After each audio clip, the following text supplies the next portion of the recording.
Good morning children.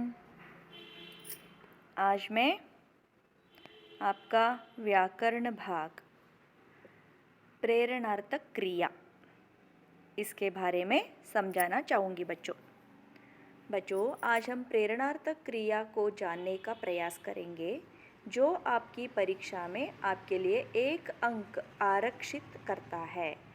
ये मैं सिर्फ बता नहीं रही हूँ, बोल रही हूँ, लिख के भी दिखा रही हूँ। बच्चों आप 1 अंक को कभी छोटा मत समझिए, क्योंकि 1 अंक ही 99 को 100 बनाता है। मैं हिंदी का उच्चारण यहाँ पर नहीं कर रही हूँ, क्योंकि हिंदी आपको समझ में न आए तो भी 99 100 डिफरेंस जानते हो ना आप लोग, इसलिए 99 को 100 बनाने में 1 अंक बहुत ज़रूरी होता है बच्चों। इसलिए परीक्षा में इस प्रेरणार्थक क्रिया का 1 अंक ज़रूर रहेगा। आप एसएसएलसी में हो, याद रखें इस बात को। हम प्रेरणार्थक क्रिया जानने से पहले क्रिया को थोड़ा सरल रूप में जानेंगे बच्चों, ठीक है। क्रिया का मतलब प्रेरणार्थक क्रिया बनाने के लिए क्रिया का समझना बहुत ज़रूरी होता है। क्रिया जिन शब्दों से किसी कार्य के करने, होने अथवा किसी स्थिति के होने या बदलने का बोध होता हो उसे हम क्रिया कहते हैं। सिर्फ क्रिया, वर्ब आप इंग्लिश में कहते हो। मतलब ಯಾವುದೇ ಶಬ್ದಗಳಿಂದ ಯಾವುದಾದರೂ ಕಾರ್ಯ ಅಂದ್ರೇನು ಕೆಲಸ ಆಗ್ತಾ ಇದೆ ಅಥವಾ ಅದು ಯಾವ ಸ್ಥಿತಿಯಲ್ಲಿ ಇದೆ ಅಥವಾ ಅದು ಸ್ಥಿತಿ ಏನಾಗ್ತಾ ಇದೆ, ಬದಲಾಗ್ತಾ ಇದೆಯಾ ಅನ್ನೋದನ್ನು ಸೂಚಿಸುವುದಕ್ಕೆ ನಾವೇನಂತ ಕರಿತೀವಿ, ಕ್ರಿಯೆ ಅಂತ ಹೇಳಿ ಕರಿತೀವಿ ಮಕ್ಕಳೇ। ನಾನು ತಿಳ್ಕೊಂಡಿದ್ದೀನಿ ಇದು ನಿಮ್ಗೆ ಅರ್ಥ ಆಗ್ತಾ ಇದೆ ಅಂತ ಹೇಳಿ। ಜೈಸೆ ಚಲನಾ, ಪಡ್ನಾ, ಭಾಗ್ನಾ, ಹೋನಾ, ಹೌದು ತಾನೆ। अगर आप चलेंगे तो चलना यहाँ पर क्रिया दिखेगा, है कि नहीं बच्चों। इसलिए मैं अभी आगे जाऊंगी। जहाँ कर्ता, क्रिया का अर्थ समझना है ना, प्रेरणार्थक क्रिया को, इसका अर्थ मैं अभी समझाऊंगी। जहाँ क्रिया कर्ता कार्य को स्वयं न करके किसी दूसरे से करवाता है वह प्रेरणार्थक क्रिया होती है। ಅಂದರೆ ಎಲ್ಲಿ कर्ता का मतलब होता है जो कार्य करता है। आप कारक में सीखे हो, जहाँ कर्ता कार्य को स्वयं न करके, ಯಾವುದೇ ಕೆಲಸ ಮಾಡೋನು ಆ ಕೆಲಸನ ತಾನೇ ಮಾಡ್ದೇನೆ ಕಿಸಿ ದೂಸರೆ ಸೆ ಕರ್ವಾತಾ है, ಬೇರೆ ಯಾರಿಂದನೋ ಆ ಕೆಲಸ ಮಾಡಿಸೋದು, ಅಲ್ಲಿ ವಹಾ ಪ್ರೇರಣಾರ್ಥಕ ಕ್ರಿಯಾ ಹೋತಿ है, ಅಲ್ಲಿ ಪ್ರೇರಣಾರ್ಥಕ ಕ್ರಿಯೆ ಆಗತ್ತೆ ಮಕ್ಕಳೇ। जैसे तरुण मुनीम से पत्र लिखवाता है, मतलब यहाँ पर तरुण कार्य स्वयं नहीं कर रहा है, वो मुनीम से क्या कर रहा है, पत्र लिखवा रहा है कि नहीं, उस कार्य को दूसरों से करवा रहा है। ಅಂದರೆ ತರುಣ್ ಇಲ್ಲಿ ಏನು ಮಾಡ್ತಾ ಇದ್ದಾನೆ, ಮುನಿಮನಿಂದ ಪತ್ರ ಬರೆಸ್ತಾ ಇದ್ದಾನೆ, ಹೇಳಿ ಬರೆಸ್ತಾ ಇದ್ದಾನೆ, ಅಂದರೆ ಅವನಿಗೆ ಪ್ರೇರಣೆ ಕೊಡ್ತಾ ಇದ್ದಾನೆ, ನೀನು ಪತ್ರ ಬರಿ ಅಂತ ಹೇಳಿ।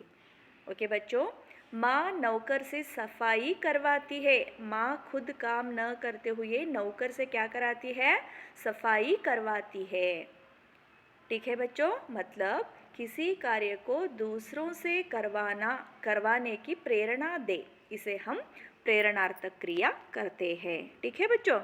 अभी प्रेरणार्थक क्रिया में 2 प्रकार है।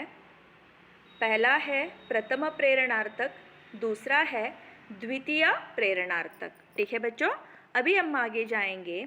जब हम कोई कार्य करते हैं तो वह क्रिया होती है। पहले आपको क्रिया समझना है, क्रिया का अर्थ भी मैंने आपको समझा दिया है ऑलरेडी, ठीक है। जब हम कोई कार्य करते हैं तो वह क्रिया है, ಯಾವಾಗ ನಾವೇ ಕೆಲಸನ ಮಾಡ್ತೀವೋ, ಈಗ ಓದ್ತಾ ಇದ್ದೀವಿ, मैं पढ़ता हूँ, मैं पढ़ती हूँ, आप खुद कर रहे हो इस कार्य को, है कि नहीं, इसे हम क्या कहते हैं, क्रिया कहते हैं, ओके।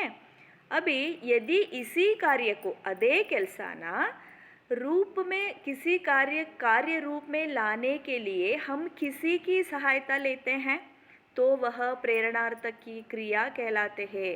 ಇದೇ ಕೆಲಸನ ಮಾಡಲಿಕ್ಕೆ ನಾವು ಬೇರೆಯವರ ಸಹಾಯ ಪಡಿತೀವಿ, ಅದಕ್ಕೆ ನಾವೇನಂತ ಕರಿತೀವಿ, ಪ್ರೇರಣಾರ್ಥಕ ಕ್ರಿಯಾ ಅಂತ ಹೇಳಿ ಕರಿತೀವಿ ಮಕ್ಕಳೇ। आयतु। तो फिर क्रिया में, प्रेरणार्थक क्रिया में दो प्रकार मैंने पहले भी कहा है, प्रथम प्रेरणार्थक और द्वितीय प्रेरणार्थक। तो फिर प्रेरणार्थक क्रिया में दो प्रकार हैं, मैंने दिखा भी दिया है, बोल भी दिया है। प्रथम प्रेरणार्थक क्रिया और द्वितीय प्रेरणार्थक क्रिया। जब हम स्वयं कोई कार्य करें तो वह क्रिया कहलाती है। मैं बार बार दोहरा रही हूँ इस बात को क्योंकि आप परफेक्ट हो जाओ।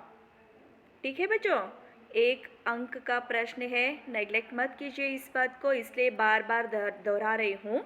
हम किसी और को प्रेरणा देकर कार्य करवाएं तो ಪ್ರಥಮ ಪ್ರೇರಣಾರ್ಥಕ ಕ್ರಿಯಾ ಅಂದರೆ ಯಾವುದೇ ಒಂದು ಕೆಲಸನ ನಾವೇ ಮಾಡದೇನೆ ಇನ್ನೊಬ್ಬರ ಸಹಾಯದಿಂದ ಮಾಡಿಸೋದು, ಅದಕ್ಕೆ ನಾವೇನಂತ ಕರಿತೀವಿ, ಪ್ರಥಮ ಪ್ರೇರಣಾರ್ಥಕ ಅಂತ ಹೇಳಿ ಕರಿತೀವಿ।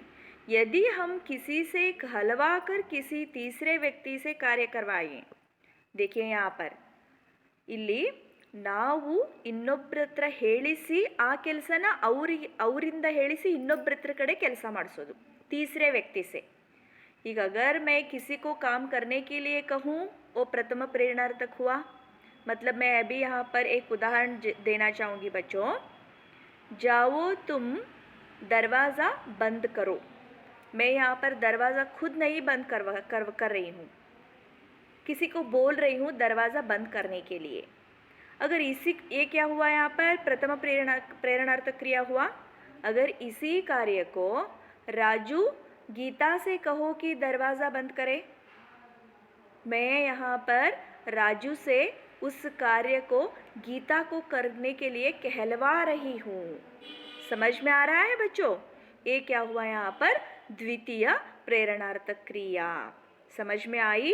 मैं उदाहरण के साथ यहाँ पर आपको समझा चुकी हूँ बच्चों। ठीक है, अभी यहाँ पर मूल धातु के अंत में यदि आ जोड़े तो प्रथम प्रेरणार्थक बनेगी।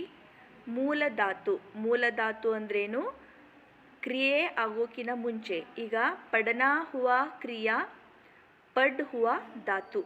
ओके बच्चों, मूल धातु के अंत में यदि आ जोड़ें तो ಪ್ರಥಮ ಪ್ರೇರಣಾರ್ಥಕ ಬನೆಗಿ। ಅಕಸ್ಮಾತ್ ಇಲ್ಲಿ ಮೂಲ ಧಾತುವಿಗೆ ಆ ಅಂತ ಹಚ್ಚಿದರೆ ಅದೇನಾಗುತ್ತೆ, ಪ್ರಥಮ ಪ್ರೇರಣಾರ್ಥಕ ಅಂತ ಹೇಳಿ ಆಗತ್ತೆ। ಔರ್ ವಾ ಜೋಡೆಂಗೆ ತೋ, ಮತ್ತು ಅದೇ ಇದಕ್ಕೆ ವಾ ಅಂತ ಏನಾದರೂ ಸೇರಿಸಿದ್ರೆ ಅದು ಏನಾಗುತ್ತೆ, ದ್ವಿತೀಯ ಪ್ರೇರಣಾರ್ಥಕ ಕ್ರಿಯೆ ಆಗತ್ತೆ। ಇಲ್ಲಿ ಕೆಲವೊಂದು ಉದಾಹರಣೆಗಳಿದೆ, ಹೆಡಿಂಗ್ಸ್ ನೋಡ್ರಿ।